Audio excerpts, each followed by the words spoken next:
इज़्ज़त तकरीम उलमाए अहले सुन्नत महफ़िल पाक में तशरीफ़ फरमा मोहतरम बुज़ुर्गों, नौजवान साथियों, अज़ीज़ बच्चों, इस्लामी रिश्ते की इफ़्फ़त में आप पर्दा नशीन माँ और बहनों व जुमला सामईन व सामियात, अस्सलामु अलैकुम व रहमतुल्लाहि व बरकातुहू। वालेकुम अस्सलाम रहमतुल्लाहि ताला व बरकातुहू। अल्हम्दुलिल्लाह अल्हम्दुलिल्लाहि रब्बिल आलमीन वल आक़िबतु लिल मुत्तक़ीन वस्सलातु वस्सलामु अला रसूलिहिल करीम। अम्मा बअद फ़अऊज़ु बिल्लाहि मिनश शैतानिर रजीम। बिस्मिल्लाहिर रहमानिर रहीम। व अम्मा बिनिअमति रब्बिका फ़हद्दिस। आमन्तु बिल्लाहि सदक़ल्लाहु मौलानाल अज़ीम व सदक़ रसूलुहुन नबियुल उम्मियुल मुतीउल मुबीनुल मुईनुल करीम व नहनु अला ज़ालिका लमिनश शाहिदीन व शाकिरीन वल्हम्दुलिल्लाहि रब्बिल आलमीन। या खुदा बहरे जनाब मुस्तफ़ा इमदाद कुन, या रसूल अल्लाह अज़ बहरे खुदा इमदाद कुन, या शहीद करबला, या दाफ़िए करबो बला, गुलरुखा शहज़ादे गुलगो क़बा इमदाद कुन। गौसे आज़म बने बेसरो सामा मददे क़िबले दी मददे काबे ईमा मददे बगिरदाबे बला उफ्ताद किश्ती मदद कुन मदद कुन मदद कुन, या मुईनुद्दीन चिश्ती क़ादिरी यमना अलैहि, या गौसे आज़म भी ज़नम दमज़ शेख अहमद रज़ा ख़ान क़ुत्ब आलम भी ज़नम बलग़ल उला बिकमालिही कशफ़त दुजा बिजमालिही हसूनत जमीउ ख़िसालिही सल्लु अलैहि व आलिही। करूँ तेरे नाम पे जाँ फ़िदा, न बस एक जाँ दो जहाँ फ़िदा, दो जहाँ से भी नहीं जी भरा, करूँ क्या करोड़ों जहाँ नहीं। जिसको अपने नबी से जितनी मोहब्बत का एहसास हो, कोशिश करें उतनी ही आवाज़ के साथ रसूल और आले रसूल की बारगाह में दुरूद व सलाम की डालियाँ निछावर कर लें।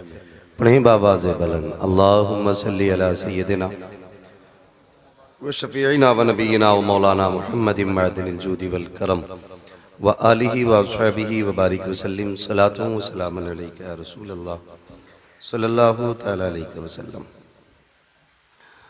मुअज़्ज़ज़ सामीन इकराम, शुरू से लेकर अब तक आपने बहुत ही अच्छे अंदाज में नात व मनक़बत और तक़रीर को मुलाहिज़ा फरमाया। मेरे बाद गालिबन भाई राशिद रज़ा मरकज़ी साहब और भी पढ़ेंगे, अगर वक्त रहेगा और आप रहेंगे तो। और अभी हमारे एक और मेहमान ख़ुसूसी जनाब ज़ीशान रज़ा तारी साहब, वो इंशाअल्लाह नात के गुलदस्ते पेश करेंगे, उनको भी सुनना है। मैं आपको पहले एक बात बता दूं, कोई ये सोच के न बैठे ये मौलवी बैठ गया तो अब 2 घंटे जान नहीं छोड़ेगा, ऐसा कोई मसला नहीं है। मेरा अपना एक मिजाज है, जितनी देर आप सुनेंगे ना बस उतनी देर सुनाने की कोशिश करूँगा, और इसका इंतज़ार नहीं करूँगा कि नकीब जलसा मेरा पैर खुजा के कहें भाई बैठ जा, आप ख़त्म कर, दूसरों को छोड़, जान छोड़ दे, ऐसा नहीं होगा। इसलिए कि हम पलटते नहीं बेजान किताबों के वर्क़, हम वो पढ़ते हैं जो चेहरों पे लिखा होता है। अगर आपने इसी बेदारी के साथ सुना तो इंशाअल्लाह 10 मिनट में ख़त्म कर लूँगा। कई लोग तो खाली मुँह ही देख रहे हैं बैठ के, और जिन लोगों की आड़ हो गई है ना इन स्टैंडों से, तो उन्हें तो मतलब ही नहीं बात करने के लिए। भाई मुझे दिखें ना दिखें, कम से कम जिनकी महफिल है हुजूर तो देख रहे हैं, जिनका यही नज़रिया है वो बोलें ज़रा या रसूल अल्लाह। अल्लाह सलामत रखे, जिन्होंने बग़ैर कहे हाथ उठाए, अल्लाह आज की रात के सदक़े उन्हें हुजूर के मदीने की हाज़िरी नसीब फरमा।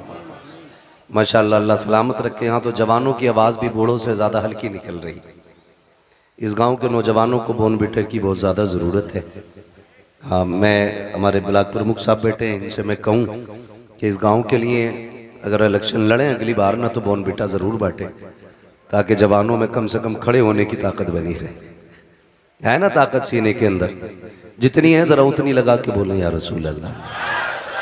माशाअल्लाह। अब मैं एक बात आपसे कहूँ कि कई बार ऐसा होता है ना कि खाली लंगर और शिरनी के सहारे ही बंदा चला आता है कि भाई आज छुट्टी है, जो तबर्रुक वहाँ मिलेगा वही खा लिया जाएगा। तो आपसे गुजारिश है खाली तबर्रुक के या लंगर के सहारे ना आया करें, थोड़ी सी रोटी घर भी खा के आया करें, ताकि सुभान अल्लाह कहने की ताकत बनी रहा करे। ठीक है, जो घर से भी खा के आए वो बोलें ज़रा सुभान अल्लाह। अपनी बेरी के बेर शेर को इकट्ठे बताते हैं। ए चचा बैठ, ए भाई बैठा चचा को, कुर्सी का बड़ा झगड़ा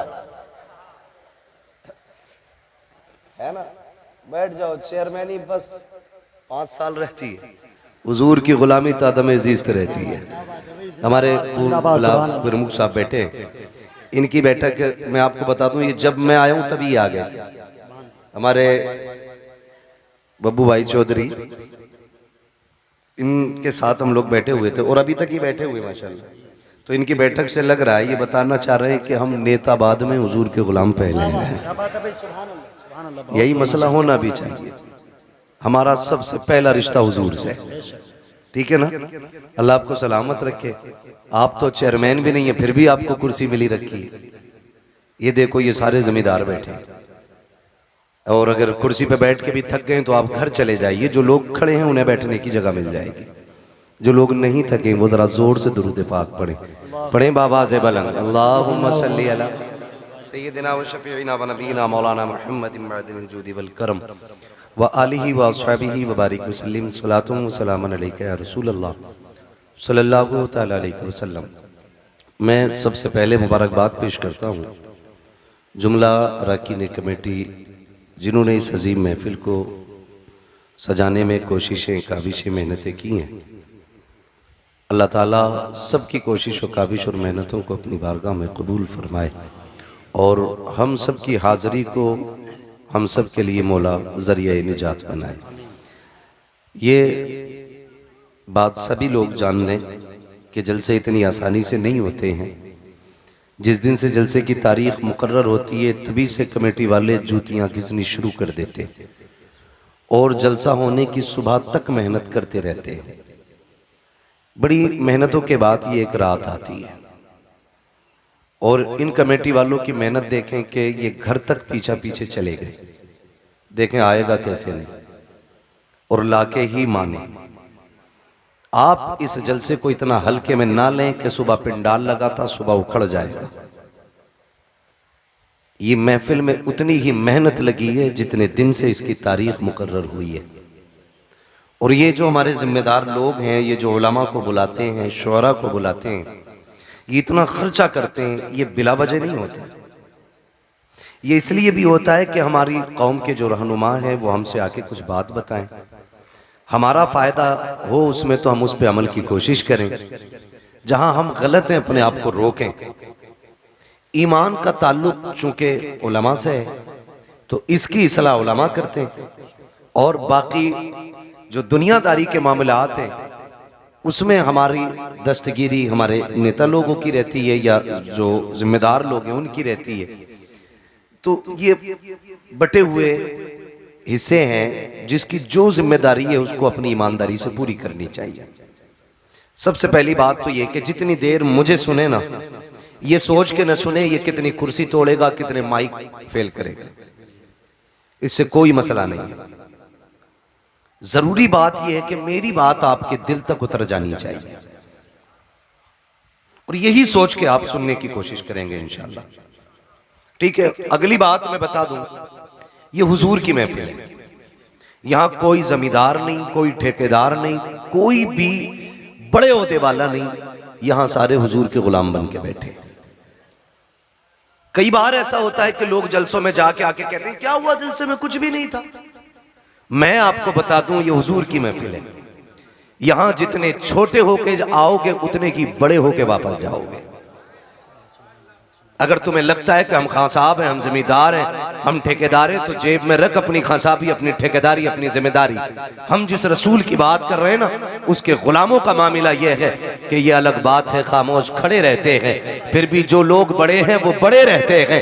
ऐसे असलाफ से मिलता है हमारा शजरा जिनके कदमों में कई ताज पड़े रहते हैं। सुभान अल्लाह, सुभान अल्लाह। तो यहाँ कोई बड़ा नहीं है, यहाँ सारे हुजूर के गुलाम बन के बैठे और हुजूर की नौकरी करें। मैं भी हुजूर का नौकर, आप भी हुजूर के नौकर हैं। फर्क इतना है मैं नबी नबी करने बैठा हूं, आप नबी नबी सुनने बैठे।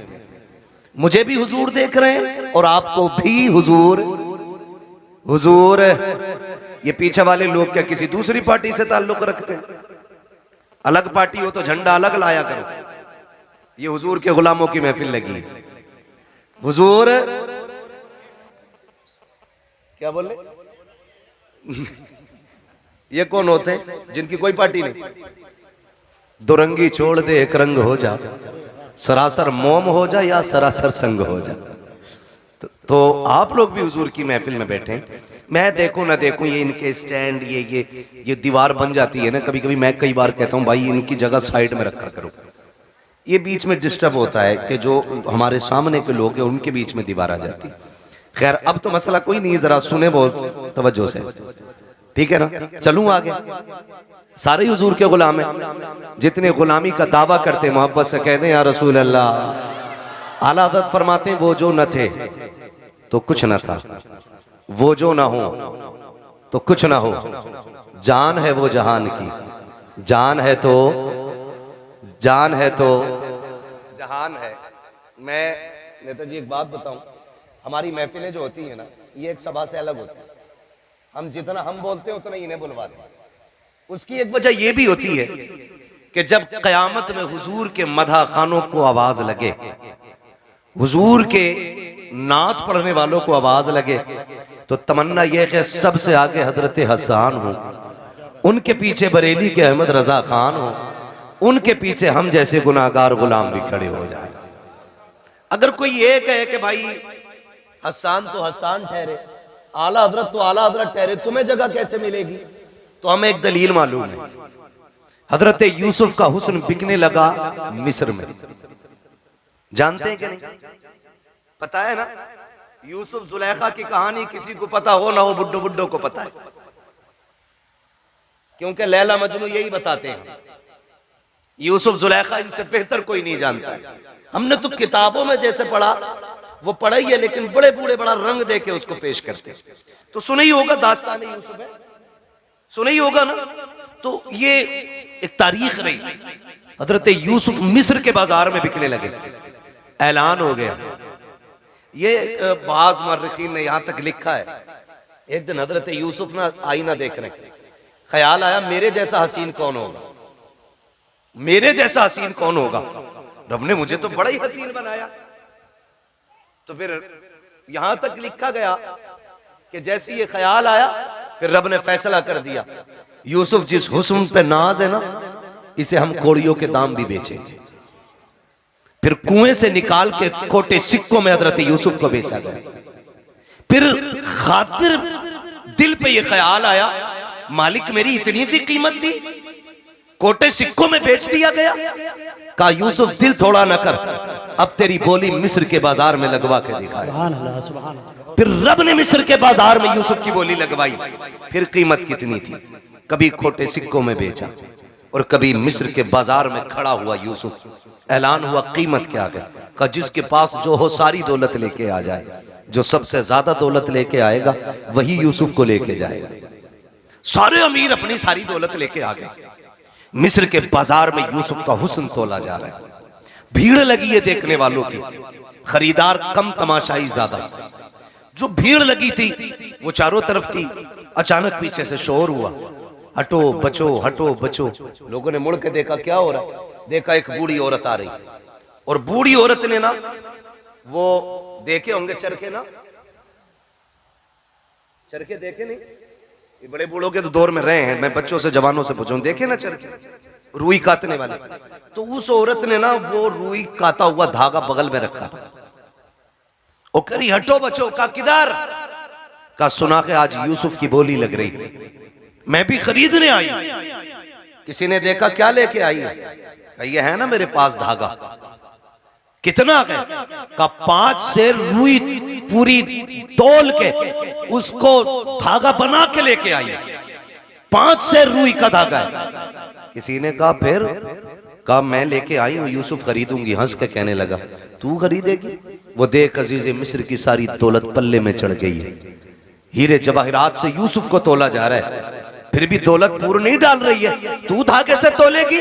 उसने कहा हटकर पगले, जाने तो दे। कहा करेगी क्या? कहा उस लाइन में तो जाके खड़ी हो जाओ जिसमें यूसुफ के खरीदार खड़े हैं। कहा किस लिए? कहा जब यूसुफ के खरीदारों का कयामत में तज़किरा होगा और नाम लिया जाएगा तो जहां अज़ीज़े मिस्र की गिनती लगेगी वहां उस धागे वाली का भी नाम आ जाएगा। जहां उनके खरीदारों में दौलत वाले आएंगे वहीं धागे वाले भी खड़ी हो जाएगी, ताकि ये तो पता चले जहां दौलत वाले यूसुफ से प्यार करते थे वहां ये गरीब बूढ़ी भी मेरे यूसुफ से प्यार करती है। भाई क्या बात है, नारे तकबीर, नारे रिसालत, नारे गौसियत, मसलके आला हजरत, नारे तकबीर, नारे रिसालत। तवज्जो है सारे लोगों की। तो इसलिए आपसे भी कहा जाता आप भी पढ़ लिया करें, और शुक्र है रब का हमारे सुनने वाले भी हुजूर की नात पढ़ते हैं। वो जो न थे तो, वो जो ना हो तो, वो जो ना हो तो, आप किस मिट्टी के बने हैं? मैं कुर्सी इधर कर लूं? अगर आप बोल सकते हैं तो बोलें। वो जो न थे तो, वो जो ना हो तो, जान है वो जहान की, जान है तो जहान है। मैं एक बात कहूंगा, मेरा नबी पूरी कायनात के लिए रहमत बन के आया, पूरी कायनात के लिए, सिर्फ मुसलमानों के लिए नहीं, पूरी कायनात के लिए। चरिंद परिंद दरिंदे सारे लोगों के लिए मेरा नबी पूरी कायनात के जर्रे जर्रे के लिए रहमत बन के आया। होना तो ये चाहिए था कि हर कौम हर बिरादरी की छत पे मेरे नबी की आमद पे झंडा लगना चाहिए था। आप कहें कैसे? हुजूर तो हमारे। सुने, आप दुनिया देख लें और उसूल देखें। मैं पूरे चैलेंज के साथ कहता हूं, आज किसी घर में अगर बेटी मुस्कुराती है ना तो वो एहसान मेरे नबी का है।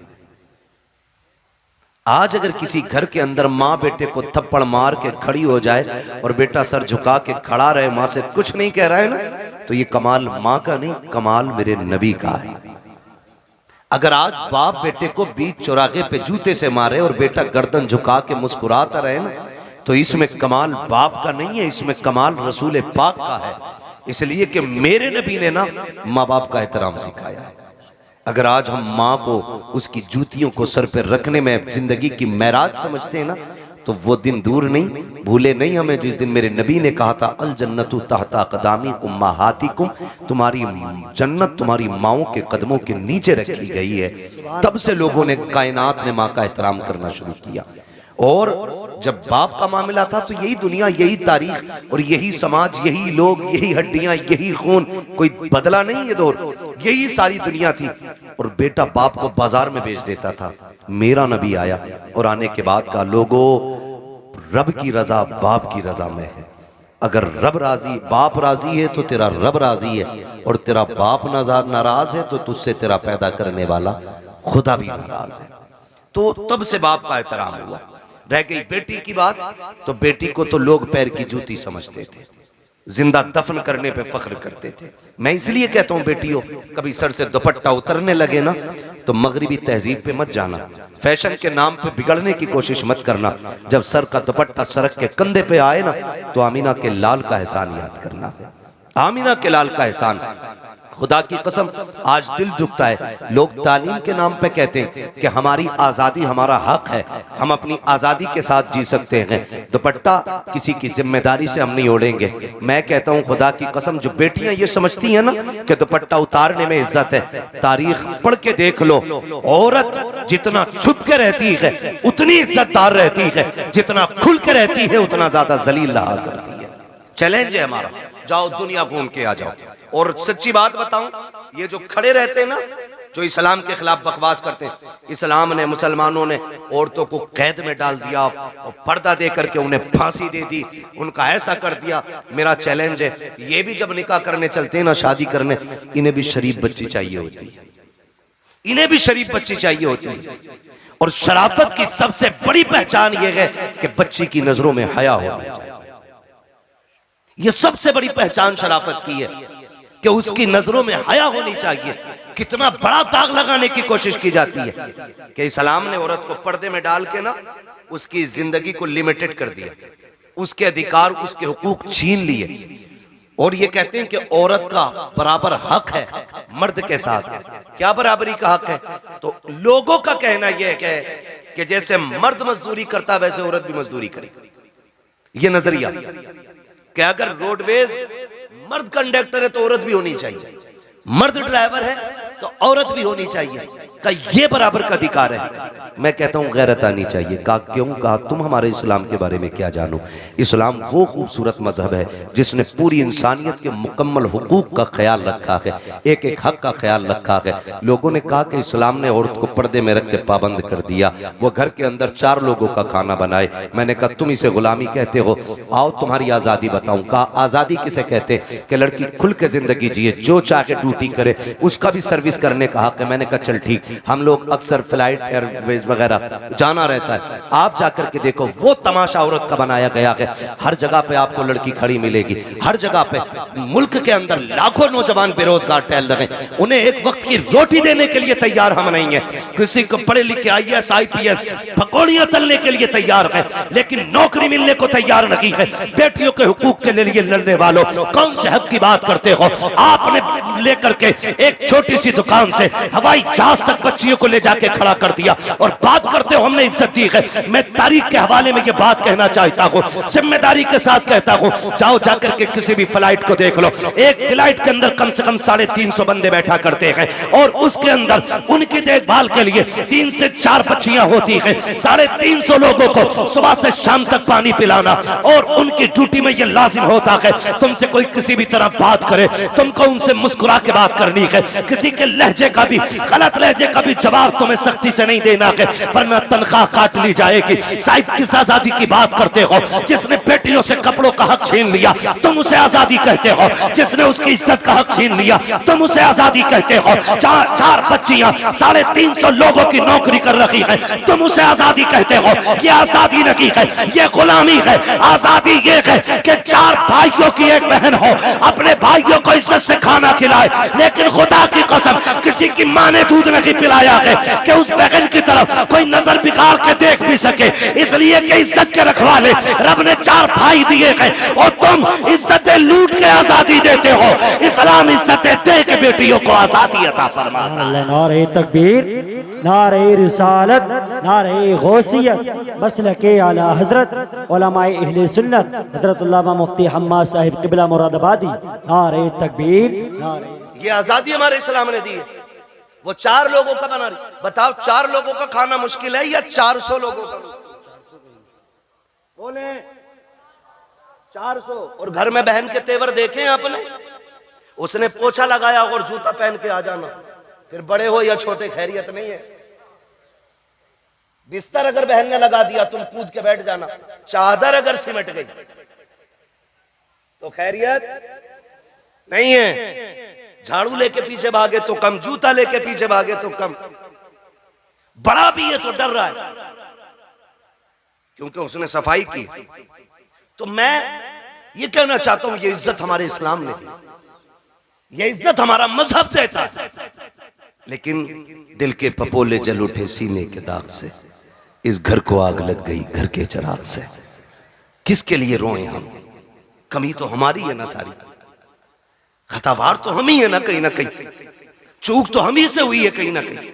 मैं कह रहा था मेरी बेटी सर से दुपट्टा उतरने लगे तो बाप की इज्जत को सोचना या मत सोचना वो तेरे लायक और नालायक होने पे डिपेंड करता है, लेकिन तुझ पे लाजिम है जब दुपट्टा उतरने लगे तो एक बार मदीने वाले मुस्तफा के बारे में जरूर सोचना। क्या बात है, उनके बारे में जरूर सोचना जिन्होंने बेटियों को दुपट्टे दिए, बेटियों को दुपट्टे दिए।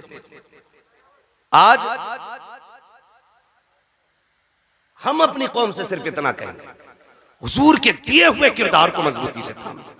मेरे हुजूर आए, कायनात को इज्जत मिली, कायनात को इज्जत मिली, सरकार आए। और खुदा की कसम मैं ये नहीं कहूंगा, मैं तो हर कलमा पढ़ने वाले से कहता हूं कि सारे हुजूर के नाम का झंडा लगाओ, सारे हुजूर के नाम का। लेकिन करना क्या है? हमें तो हम ही खा गए ना, हमें तो हम ही खा गए, वरना दुनिया में ताकत नहीं थी कोई हमें मिटा लेता, औकात नहीं थी कोई हमें घुटनों पे ले आता, हमको हम ही खा गए। फिरकाबंदी है कहीं और कहीं जाते हैं, क्या जमाने में पनपने की यही बातें हैं? ये डॉक्टर इकबाल ने बहुत पहले कहा था। एक कलमा पढ़ने वाला झंडा लगाता है तो दूसरा कलमा पढ़ने वाला क्या कहता है, ये शिरक है। इससे शिरक भी आज तक कहना नहीं आया। छोटे भाई का पजामा, बड़े भाई का कुर्ता, आके कह रहा शिरक। क्या शिरक है? कि झंडा नहीं लगना चाहिए। क्यों भाई? कि हुजूर के जमाने में झंडे नहीं लगे। वो गैरत कर भाई, पढ़ के किधर आया? हुजूर आए तो जिब्रील 3 झंडे लेके आए, 3 झंडे लेके आए। मैं झंडों पे भी बात करूंगा, लेकिन मैं समझाना चाहता हूं यहां किसी भी बिरादरी का बंदा बैठा है, मैं कहता हूं बिरादरी रख के हुजूर का गुलाम बन के सुने। हुजूर आए, झंडा किसी ने लगा दिया, पेट में दर्द क्यों? ओ भाई, किसी झंडे पे पंजा लगा है, कौन सी पार्टी का झंडा है? बोले। यहां क्यों नहीं बोल रहे? जिसके घर में चूहे अजान दे रहे वो भी दुकान पे बैठ के देश चलाता है। हाँ, बीवी ने नमक मंगाया था, पैसे नहीं थे, लेकिन आके दुकान पे टांग पे टांग रख के बीड़ी लगा के कह रहा किसकी बन रही है? अगर किसी जान पहचान के ने कह दिया फलां की बन रही है, कह रहा चुप कर, 70 उसकी आ रही है। जिनसे घर नहीं चलता वो देश चलाने की बातें बैठ जाते।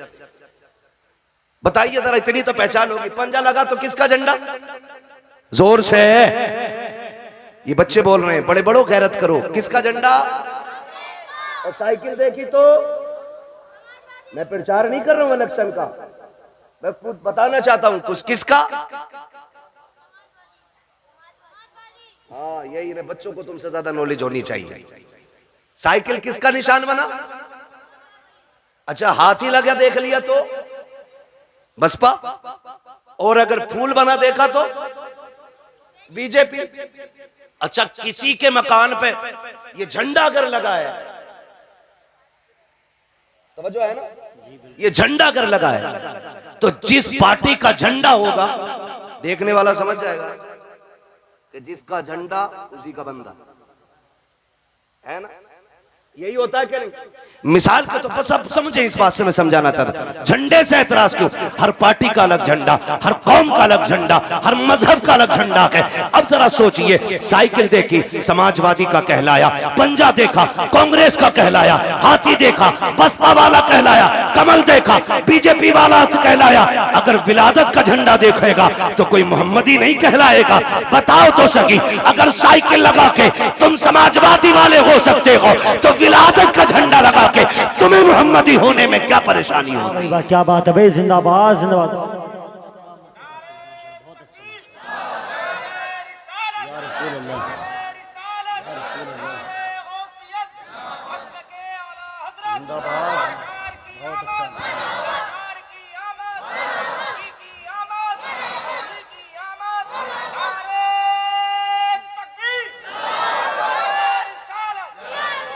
ओ भाई, तो हमारे झंडे लगे, टोपी ओढ़ के मस्जिद से निकल के कह रहे हाथ में तस्बीह है। अजीब मक्कार लोग हैं, तस्बीह भी नहीं रुकती, जीभ भी नहीं रुकती। जिक्र कौन कर रहा है, किधर हो रहा भाई?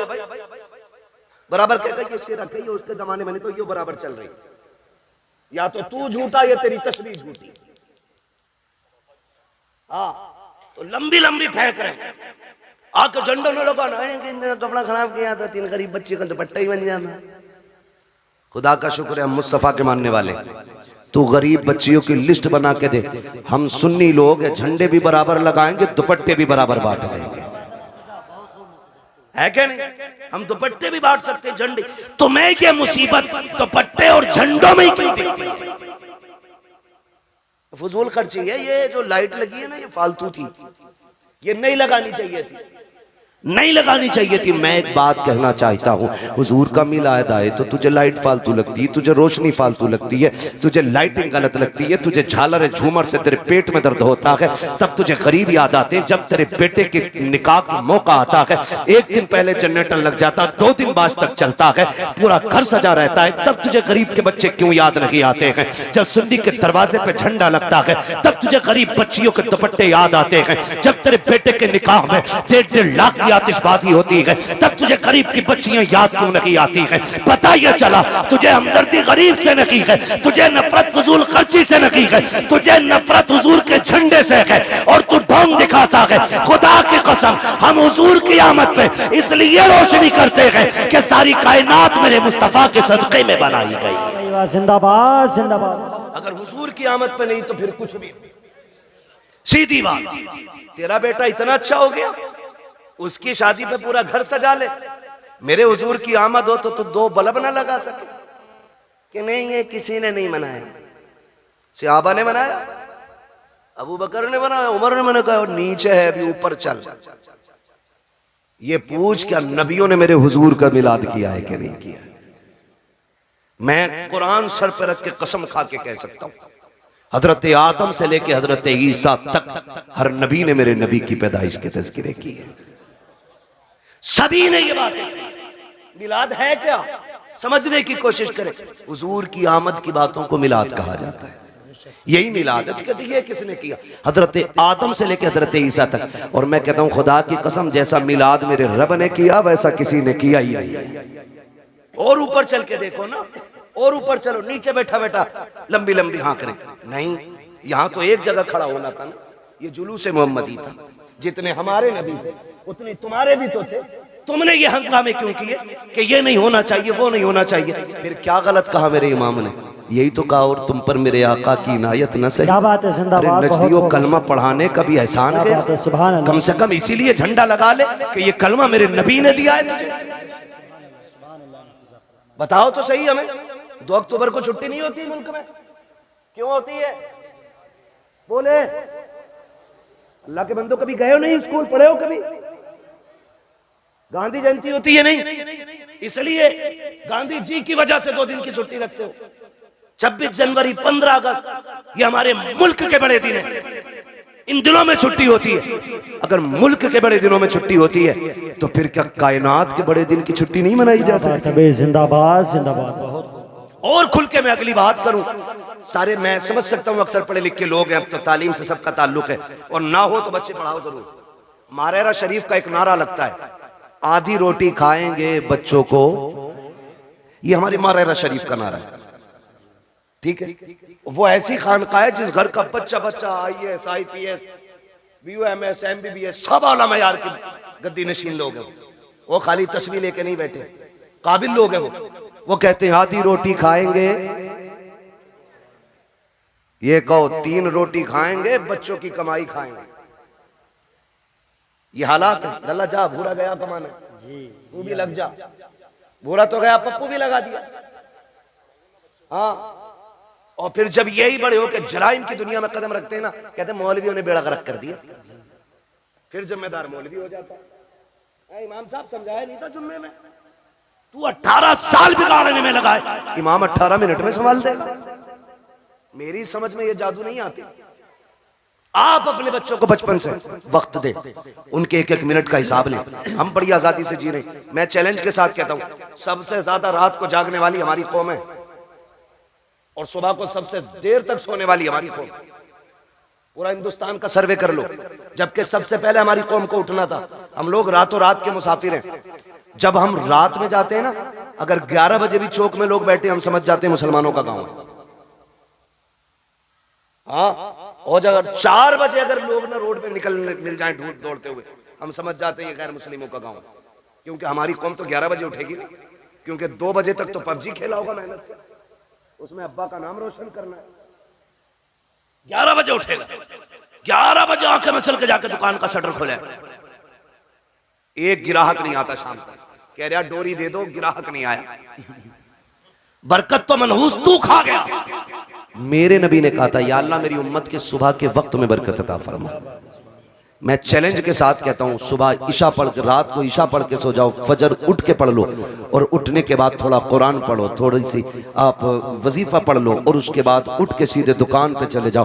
तुम 10 बजे का इंतजार मत करो, तुम 10 से पहले पहले दुकान खोलो। जब तक लोग दुकान पे पहुंचेंगे, अल्लाह तेरी झोली में तेरी रोजी डाल चुका होगा। तरीके ही हमारे गलत है, तरीके ही हमारे गलत है। शिकारी भी शिकार करने जाते, रात भर आंखें पड़ते, तब जाके शिकार मिलता है। दुकान पे 12 बजे जा रहे हैं, तो बदलें अपने रवैये। तो ये हमारी कौम की कंडीशन है, सबसे बाद में सोना और सबसे बाद में उठना। बुरा ना मानिएगा, एक से कहने लगे साहब बच्चे को नहीं डांटते आप, उसने पता क्या कहा, क्या वो सुनता ही नहीं। तुम बात करियो, हमने कल अल्लाह क्यों 2 बजे तक पबजी खेल रहा, कई पागल हो गए, तो कह रहा 1 बजे तक तो मेरे अब्बा भी चलाते हैं मोबाइल। अब बताओ सुधरेगी ऐसे कौन? एक कहावत है बड़े बूढ़ों की, खरबूजे को देख के खरबूजा रंग बदलता है। तो ऐसे हालात बनाओ आप कि आपके बच्चे एक दूसरे को देख के पढ़ें, आगे बढ़े। एक कह रहा पबजी में तू कहां पहुंच गया, तो बता रहा मैं वहां पहुंच गया, तो अपना आप और उससे आगे जा रहे। गलत नहीं कह रहा हूं। 9-9 साल के इतना बड़ा मोबाइल लिए नाली पे मिलेंगे बैठे हुए, नाली पे। भाई इसको उधर घुमा दो थोड़ा सा, इसकी हवा नुकसान दे रही। नाली पे बैठे मिलेंगे मेरी कौम के नौजवान, नालियों पे बैठने की उम्र है। पढ़िए आगे बढ़िए। उसके बाद कहते अरे नेताओं ने बेड़ा गर्क कर दिया, इनसे बारिश नहीं करी, मेरी तो नौकरी लग रही थी, मैं तो डॉक्टर बन जाता, मास्टर बन जाता। जो कौम घूस दे के पास होती है ना, वो कभी कामयाब नहीं हुआ करती है। मेहनत करो, खुद एड़ियां रगड़ो, और जो एड़ियां तुम्हारी रगड़ी जाएंगी, जो उससे पानी निकलेगा, खुदा की कसम वो चश्मा तुम्हारी आखिरी सांस तक चलता रहेगा। गलती तुमने ये की है, दूसरे के कंधों पे चले हो। काश अपनी जिम्मेदारी लेके आगे बढ़ते, खुद मेहनत करते। अगर तुम्हारे अंदर काबिलियत होती, किसी की मां ने दूध नहीं पिलाया था, तुमसे हक छीन लेता। जो हकदार होता है उसे हक हर हाल में मिलकर रहा करता। सुभान अल्लाह। नारे तकबीर, नारे रिसालत, मसलके आला हजरत, नारे तकबीर। पढ़ोगे इंशाअल्लाह? कितनी जोर से इंशाअल्लाह कह रहे हो, अल्लाह तुम्हारी इंशाअल्लाह में बरकत दे दे। हाँ तो भैया देखो सीधी सी बात है, मैं आपको एक बता दूं, सुनना बहुत गौर से मेरी बात। एक है कानून कुदरत और एक है कानून फितरत। दोनों चीजें याद रखना। कानून कुदरत में माफी है, कानून फितरत में माफी नहीं। कानून कुदरत यह है कि तुमसे गुनाह हो गया है, एक दिन मुसल्ला बिछा के रो दो रब के आगे। वह इतना बड़ा कादिर मुतलक है, तेरी पूरी जिंदगी के गुनाह एक लम्हे में माफ कर सकता है। यह है कानून कुदरत। लेकिन एक है फितरत। वो क्या है? कानून फितरत यह है कि ट्रेन आ रही है 120 की स्पीड से और तुम यूं खड़े हो जाओ कि अल्लाह चाहेगा तभी मरेंगे, नहीं चाहेगा नहीं मरेंगे। वो आई और छींचड़े बखेड़ गई, फिर कहने लगो अल्लाह ऐसे ही चाह रहा था। ये फितरत है। आप स्पीड वाली गाड़ी के आगे खड़े होगे तो नुकसान पहुंचेगा।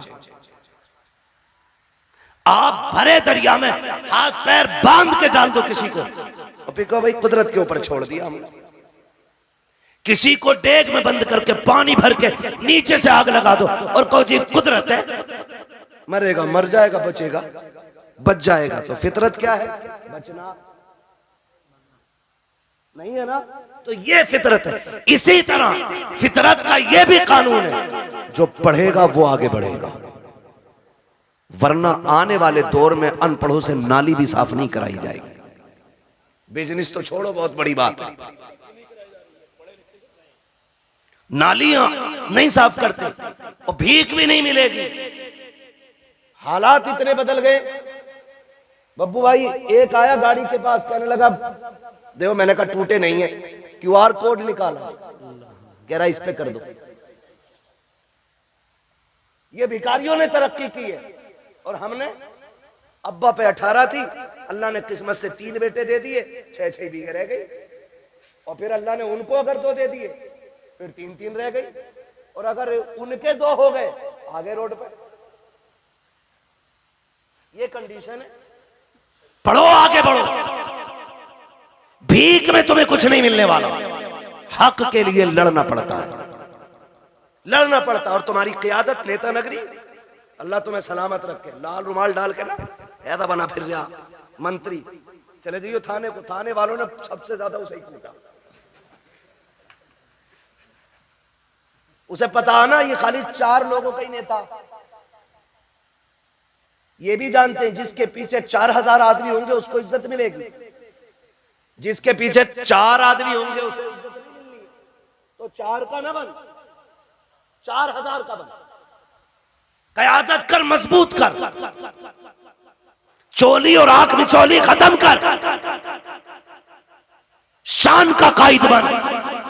कायद देखना है तो देख मेरे नबी के उमर को, जब कुर्सी पे बैठा तो शेर बकरी भी एक जगह खड़ी। पावर ये आपकी अपने अखलाक की बुनियाद पर पैदा होगा। आप जो है ना थोड़ा सा बदलें अपने आप को। हर 4 आदमियों में तो एक नेता है, हर 4 आदमियों में। कहां है भाई? कह रहे वो नेताजी बताएंगे। कौन है नेताजी? अरे इनके बड़े भैया। और उनके चचा के घर गए, कहां है तुम्हारे बेटे? ना वो नेताजी के साथ गए, पता चला उनका भी बड़ा वाला नेताजी है। उनके ताऊ के घर गए, कहा कि उनके भी एक बड़ा नेताजी है। ये क्या कर रहे हो भाई?